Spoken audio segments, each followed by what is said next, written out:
It starts with creative expertise and it finishes with passion. At least it does for Silvia of the Ecom Hero Academy. She was our guest today on the Ecom Pitch podcast. I'm your host, Ben Watson, and along with the co-host, Clint Armstrong, we talked to Silvia about how her creative agency can help sellers in the Amazon space to really pick up their creative game. She talks a lot about how expertise in Amazon creative is very different to retail, and she talks about passion being her agency's secret sauce and the attention to detail which she gives her clients. She dropped a few truth bombs on us, things like cheap is expensive, move quickly on listings, and she shared a pretty funny story around competitors trying to poach her pitch approach. All right, let's get into it. Welcome, Silvia, to the Ecom Pitch podcast. You're with my co-host Clint and myself today. Before we start talking about pitching and your experience and advice to business owners, let's talk about what businesses you have, because you run more than one business in the space. I do.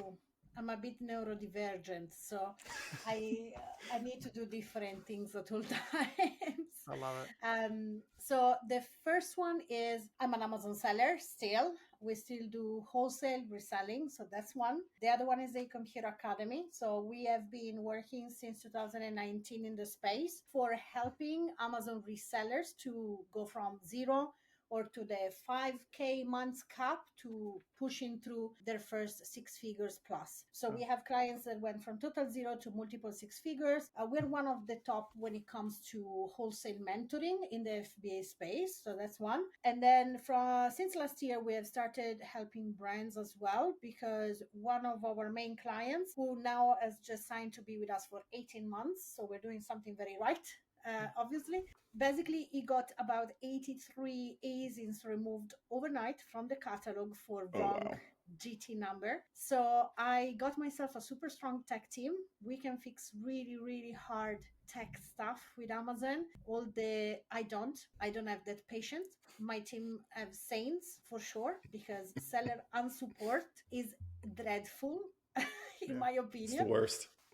We save so much time and frustrations to brand owners. We have built to rent. So we built to rent a cottage in Georgia, outside Tbilisi. We have a beautiful place there with business partners. And we have now opened last year outlet store. We have 2 outlet stores. We started with one problem, Amazon returns, as you all know. So we started with importing to Georgia from Europe and then America appliances, etc. In Georgia is really cheap to fix them up. In US and UK there's a lot of consumerism, so they clean them up, they fix them up, and we have opened our high street retail store. So that's amazing. That's fantastic. Location 3. Yes, congratulations. Yeah, I love that. That's really cool. Great business partners, to be honest. Great business partners is always the key, isn't it? Are there any issues with because obviously electricity plugs in the EU versus the US? So there are issues in Georgia with that, or no, not does it at get all, you? because Oh, Georgia fantastic. is very much used to buy. They don't have Amazon. So they are very much used to buy from Amazon.com, especially. And because they don't have Amazon, they have really, really good rates for shipping. So it's really much cheaper than what you can have in Italy or in UK, for example. So the government has helped in that sense. That's awesome. That's fantastic. Yes, and they have no corporate tax. And 1% Also very nice. Digital nomad tax. It's one of the top countries to do business worldwide, according to the statistics. So ease of doing business. Then they have a lot of problems, like politically, obviously, but it's a great country to do business with. And that's awesome. Yeah. And imagine now there's a lot of Americans sort of leaving and floating around and potentially landing in Georgia as well. So and British as well, for sure. Nice. So you've got a few different businesses, solve a few different problems for clients. Let's talk about your creative services. What really stimulates a client to want to come and talk to you? Or what's their trigger that you notice? Okay, so when it comes to brands, we find that one of their main issues is how tired they are of dealing with Amazon and not having anyone who is actually properly trained. So if you think about it as a company, having one person that is the Amazon team, okay, but having one person that actually spend 8 hours a day to fix things with the Amazon support, it's a different level of wasting time and money. So we found that there is a lot of tech related issues, and it also comes with the creatives, because it's not super straightforward that when you want to change your creatives in the back end, it actually reflects in the front end, and it says like, I told you to change this photo 5 times. So that kind of frustrations. So I want to say we solve frustrations, and we save a lot of time and energy to brand owners. And then the other one is a lot of brands who have been on Amazon without sometimes even knowing they are on Amazon. They have absolutely no control over their creatives, over the listings, over nothing. And maybe I spoke with one huge brand. They told me they weren't able with the internal team. I told him, listen, this is my number, call me next. They lost listings. They've been there for like 5 years and had like something like 40,000 ratings. Wow. Oh my goodness. You know, it's like we recovered all of them for this client who lost 80 ASINs plus. It takes time. Sometimes it's up in 48 hours. Sometimes takes a little bit longer.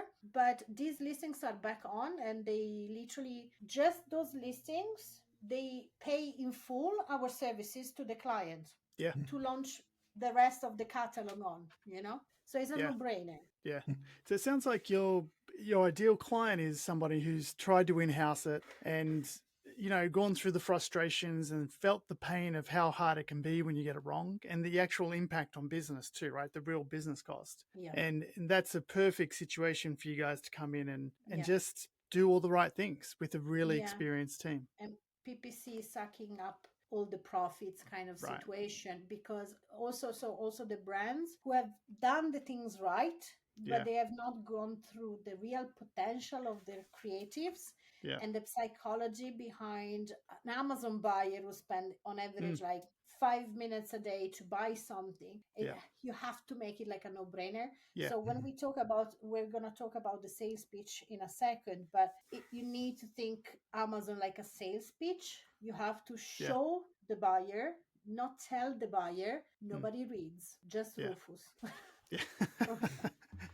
And we're not sure what Rufus actually reads and how they impact the algorithm just yet. But I think Rufus is actually Amazon seller support in AI version. Well, Jeff needs to make more money, so why not outsource it? That's awesome. Yeah. And give us your pitch. Give us your secret sauce. Like, what sets you apart from the million other companies in the space? Because there's a lot of good operators out there. Absolutely. So we care. Yeah. That is my thing. If you go through our YouTube channel and you look at our testimonials, we care. We have a very high retention from our clients. We average 12 to 18 months minimum in resellers and in brands. Awesome. We always go the extra mile, and we treat the brand and their investment like it's our own. I have never wanted to work with like 500 different companies or anything like that. It's not about the numbers. That's not how we work. Not for the wholesale programs and not for our brand clients. Is how can we bring you from frustration, problems, loss of profits and no performance to completely dominate your niche? That is my drive. It's something very personal to me. Like if you are in the baby blanket industry, like in the niche, I'm gonna bring you up. Just to give you one example, what this brand has, one of the ASINs was like a baby toy. We brought him removed from catalog to completely organic, number 4. Wow. And they're a small brand. So this level of obsession, I'm obsessed in making my brand clients successful. That's awesome. So when you onboard a client, do you have like a 30, 60, 90, whatever it is, plan with them. Just essentially, it's like we onboard you, and then here's exactly what we do to get you from delisted to listed and highly ranked. Yes. So the process usually is 10 minutes discovery call. I'm going to give you guys the link. So feel free, guys, to anyone watching this or listening to this, just to book your apply to have a call. Apply is the right term. And then for me, it's about are we the right fit for you? And are you the right fit for us? Because again, we don't work with numbers, we work with quality. If that's the case, then we have like a 30 to 45 minutes call, which is a strategy call. I map out a custom plan of action for the brand. If it's exactly what they're looking for, then I go back and I make an offer. And then we can go on a call and, we can talk about the doubts. And then once we onboard you, it's literally paperwork, and the whole custom plan of action for the first 3 months is usually planned out before we close the client. So with the custom plan of action, it comes like, this is the timeline. Things can vary slightly depending on Amazon. But other than that, and we start immediately. Super fast. Small company, but very efficient in this sense. Thankfully, I have a great team. I love it. And you said your typical client is 12 to 18 or more months, which is a lot, I think, in this industry. And kind of you equated it back to just really caring. Are there other things that you and your team do in order to kind of keep that relationship, keep that client inside? Yes, I believe that a lot of the companies fail to after the pitch. So a lot of companies, like they pitch, like they promise the word, they pitch, you sign, you pay, and as soon as the client pay, they stop care. Mm-hmm. That's when they lose the client. They don't lose the client after the 6 months. They lose the client immediately because they literally never, they give an impression, they promise something, and then we want the contrary. It's like, this is what we're gonna do, this is what I'm gonna try to achieve in this timeline, that's it, let's do it. They sign, they pay, and then it's literally, we make them feel right away royalty. And doesn't mean that the client is always right. That's not the level of Yeah. Because I'm Italian, and yes. If you have ever been in Italy on holiday, you know that the client is always wrong anyway. Try to order a pepperoni pizza and wait for the looks. Okay. So that's the thing, is like, I will never tell my client, let's do it, you're right, just because I want this done. I will always be very honest. And then if you appreciate it, you appreciate it, which they do usually. Yeah. You know what? I've been to Italy quite a few times, and I don't think I've ever ordered a pepperoni pizza, but next time I'm there, I'm going to do it just to see. You're still alive. You're going to receive the peppers on the pizza, just to let you know. Wow. Yes. Well, I have ordered a cappuccino after midday, and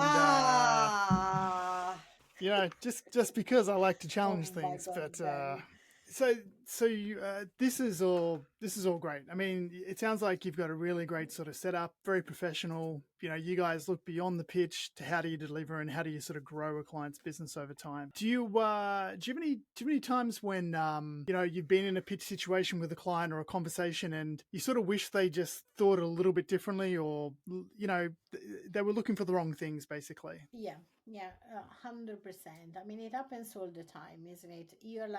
You are on the call, you're giving your best, you know exactly what they need and how to give it to them. So you see the future in a sense, because you have been there so many times that is like, I know what you're experiencing, I know the pain, I know what we need to do, I need to how to solve it, and I need where to start to give you the ROI of working with us as soon as possible. And then instead of looking at that's the one that is painful for me in the pitch, which is like, instead of thinking this is an investment that is gonna come back 100 times fold, you think so short term that you just say, you walk away because it's like, oh, I don't know, it's a 10K, for example.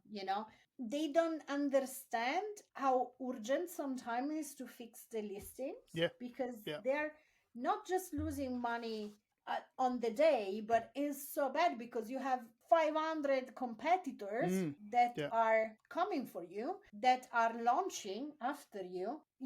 I mean, come on. Sometimes you really want to take them and say, trust me in this. I got you. Let you invest 10K and I bring back like one asset that makes you over 6 figures a year in automation. Where like it's a no-brainer, right? So when you have been in business for, because these brand owners, they have multiple brands. They are family businesses. They've been in business for 20 or 40 years or 50 years. And you're like, you are like, come on, like you should be a bit less risk adverse than this. You expect sometimes someone with such a huge experience compared to a baby like me, guys, to be more prone to a calculated risk, seeing the potential. A lot of people that are stuck into the retail, high street retail, Yeah. etc., they don't really understand the numbers and the potential and the risks. Because if you have a listing that is making you right now 20K per month with you doing nothing, and you have no control over the listings and the creatives, and you have 5 resellers, 10 resellers on that, that is 100K probably in cost of goods every month or every 2 months for you, and you don't know because you don't know the numbers on Amazon. Yeah. So it's so risky. Yeah, and just the advertising too, right? Shutting off your sponsored product ads because they own the buy box at different times. So many things, racking up negative history. It's great to hear you talk about that. It's I think a lot of sellers really struggle with that high street retail mentality to online commerce. The rules being so different. Many. Yeah, Clint.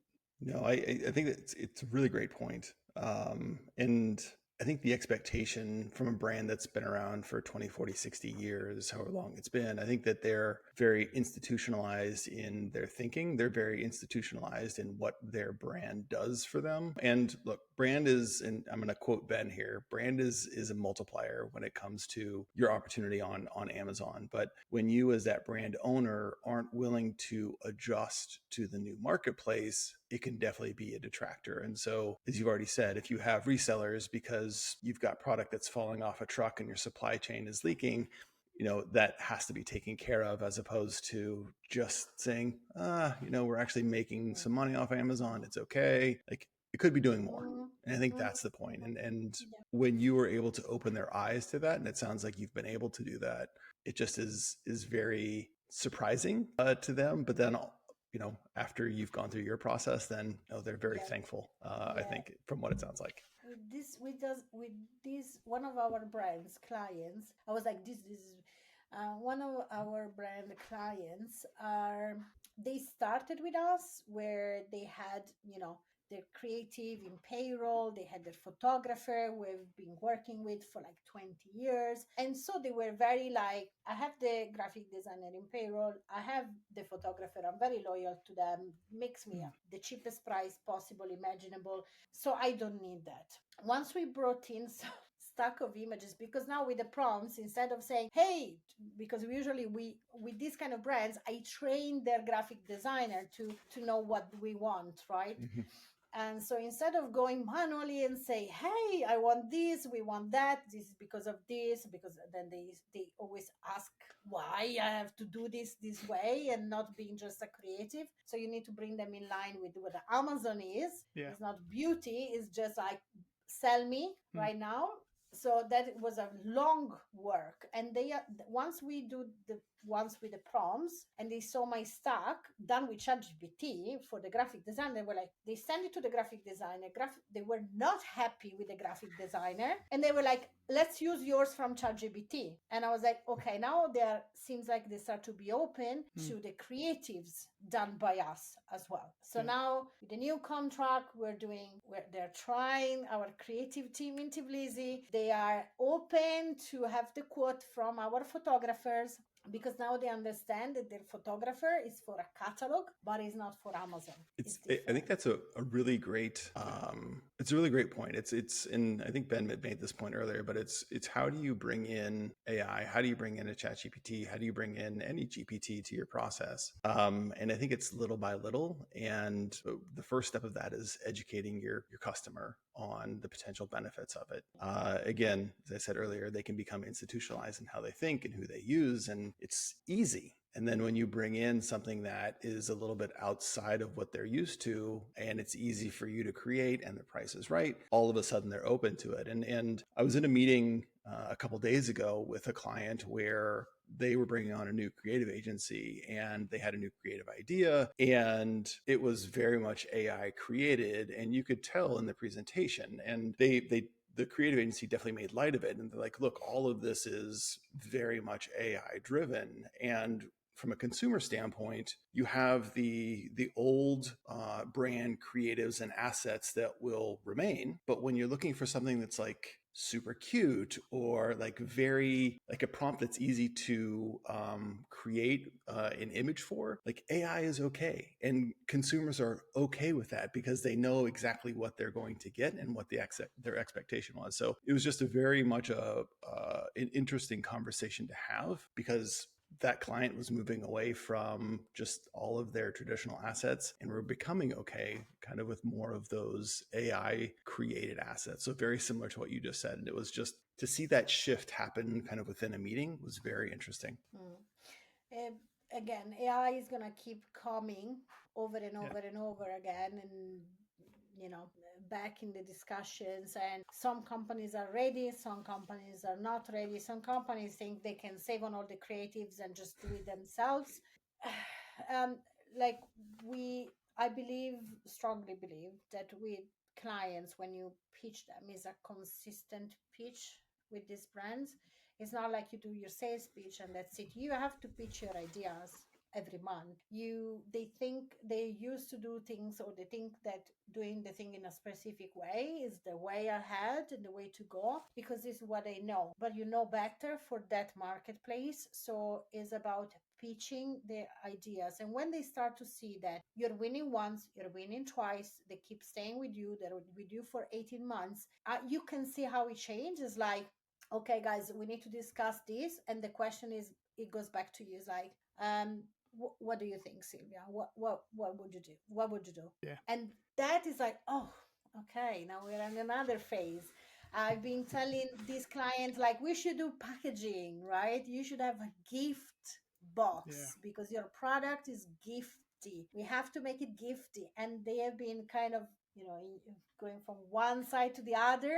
And now that we are, they told me we should have done it last year. And I was like, I tried. Yeah. I tried. But yes, they're using my creatives. We're closing a contract for packaging design, because my creative team in Tbilisi can do that, can design the box, but they can also create the packaging. So they can tell you, let's do a tube. This is the material that goes up. This is the material goes down. This is the finishing. So we can literally, it's not just design what goes. So we do all the labels. Is really interesting. I love that side of the business. Yeah, I think continual pitching and having patience sometimes is a great insight, Sylvia. But when you get there, it's a great feeling. When you finally, that connection's made and they can see the value in what you're offering. That's really, really fantastic. Yeah. Mm-hmm. Yeah. So I typically, when we have these, we ask you for a really funny pitch story. We've all been there where something really unexpected has happened, or where the pitch has just been turned on its head within a matter of minutes. Would love to know if you had any of those, just to share. Obviously, keep client names out of it, but just it's always funny because we all have them. We don't typically talk about them, but we've all got them. To be honest, I know maybe it's not the best strategy. Maybe it's not the smartest thing to do, guys, but I've never personally put myself into a competitor's pitch situation to understand what they offer, how they, maybe it's wrong. Like, it's like, learn the wheel, like you don't have to reinvent the wheel. I don't know. Maybe it wasn't smart from me, but I've never actually done it ever. But it's so obvious to me when a competitor is coming to hear my pitch. Really? And it just makes me Wow. laugh, because it's so obvious that that's what they're doing. That is like, why does everybody, so the main thing for me in business or in corporate everywhere is when the person think that they are the smartest in the room, but they are not. And that makes it so obvious. So I had very fun situations where I was just keep asking the question and they were getting frustrated because they just wanted to know Yeah. So I was just, pushing it. And once I had someone who, like, he was in the IT space as well. I think he was from someone paid by, sent by a competitor in this case. And basically, at some point, so I was speaking, and we were in the get the card out and pay, basically. And when you pitch, you bring sometimes you bring the client to what is called like the stupid zone, where they said yes to everything, and then it just like, hold on a second, you just say yes 2 seconds ago, like it's just what's going on. Yeah. And they cannot explain themselves, and this guy at some point, he just made like my Zoom explode. I don't know how it's possible, but it was like Jesus. I was on over Zoom with like Harry Potter. That's how he felt like. It was like, whoosh. Really? I was like, Wow. so that was weird. So He that had some was sort very of weird. special effect or something, or yeah, that's cool I actually. know, Yeah. I know it was love him it. because it just didn't make any sense. Yeah. It I just was like, I need to in get out that of here. moment. Yeah. It's like I don't know how to get out of the situation. So I think we've all had that moment of silence where they wake Yeah. up, they go take the card, and they disappear, and they switch off Zoom, Yeah. and it's like, what's going on? That's You're genius. confused. Wow. But the Harry Potter effect, I must say, that was my first time. That's good. That's yeah. fantastic. Yeah. I have to look for that. Maybe that's a thing. Maybe you can like buy a plug-in for. Let me try Zoom now. or something. Yeah, definitely. I love The it. Harry Potter Zoom plugin. Yeah. Yeah. Let me get out of the podcast like that, guys. Yeah. It's like a magician. It's like the smoke. Like all of a sudden he's gone. That's awesome. That is Look, wonderful. Silvia, great talking to you. Thanks so much for coming on. And look, before we go, give us your sign off, your business name, and just anything you want to leave with the audience before we sign off. Absolutely. So the main thing is I'm going to share with you everything, all the socials, and feel free, guys, to book a discovery call with me. It's like a quick 10-minute chat, nothing to buy, because we might not be the right fit. And if we are not the right fit, I'm going to go over my way to try to find the right fit for you specifically. We will never sell you on something we don't truly believe you're going to benefit from, and we can truly deliver exactly and more of what we promise. So that's my promise and guarantee. So feel free to get in touch and follow the journey. And my message to you is, when you build a brand, cheap is very expensive. So if you decide to go cheap at the beginning, you're going to pay for it later. Wow. So get your budget in place and take actionable steps. Don't go like crazy, but you have to build a proper brand to think outside Amazon as well to sell. Yeah, that's awesome. That's it. That's great advice. Thank I love you so that. much, guys. That's a great finish. That's the best we've had, I think. Well done. 100% is. It's wonderful. That's awesome. Thanks for Love jumping on, Silvia. Thank Thanks, you Clint. so much. Thank you, Sylvia. Yeah.